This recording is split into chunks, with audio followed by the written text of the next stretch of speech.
I want to follow on what has been very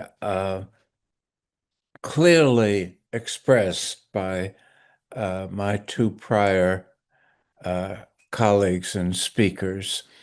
Uh, it is extremely defiant of Israel to do what it's doing in light of not only the repeated actions within the UN that have been from uh, early on blocked in their enforcement by principally by the US, but also with the support of the liberal democracies of Europe.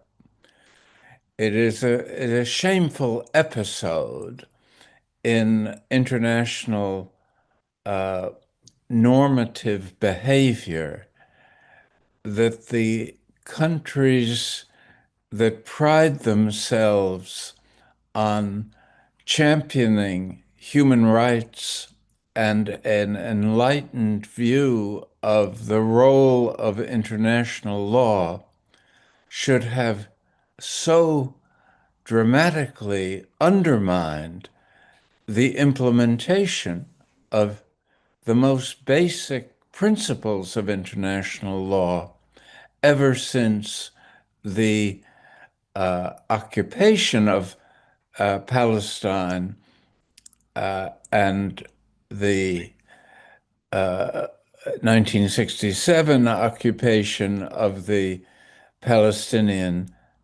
territories of the West Bank, Gaza, and East Jerusalem. It illustrates an enforcement gap in the application of international law that really undermines the capacity of the UN to fulfill the promise of the UN Charter. And it does, as Michael Fahy suggested, leave it to the mobilized activism of people to exert pressure on governments and to take solidarity initiatives of a variety of kinds.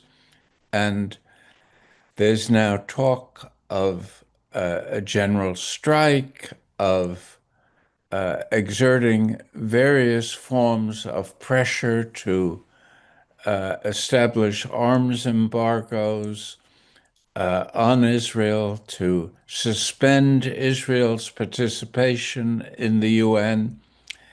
The, there is the initiative that I'm associated with to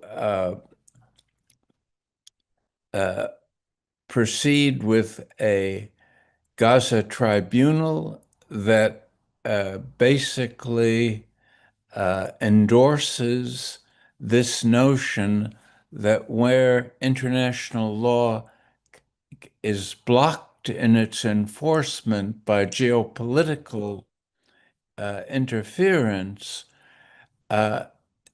civil society has a responsibility and opportunity to provide the necessary solidarity activism that will alter the balance of forces. This happened during the Vietnam War with the anti-war movement. It happened to a great extent in the anti-apartheid campaign against South Africa. This is, as has been said increasingly recently, the moral challenge of our time. And it is confronting the peoples of the world with a challenge to the political imagination. How does a a clear consensus of popular views get translated into effective political action in the light of obstructive tactics ruthlessly pursued by geopolitical forces, especially the US. And one final point, that we see the hypocrisy underlying this posture toward Israel on the one hand, and Russia in the Ukraine context in the other hand. It has reduced international law to being a policy instrument against adversaries rather than a regulative means of controlling the behavior of states, which is certainly the intention. Law is not law if it isn't applied equally to the strong and to the weak. And so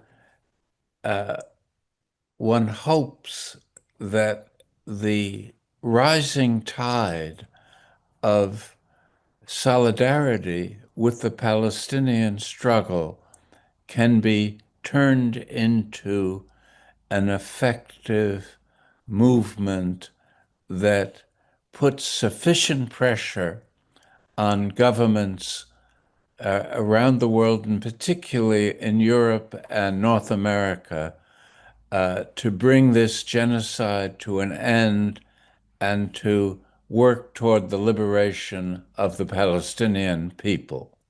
Let me stop there.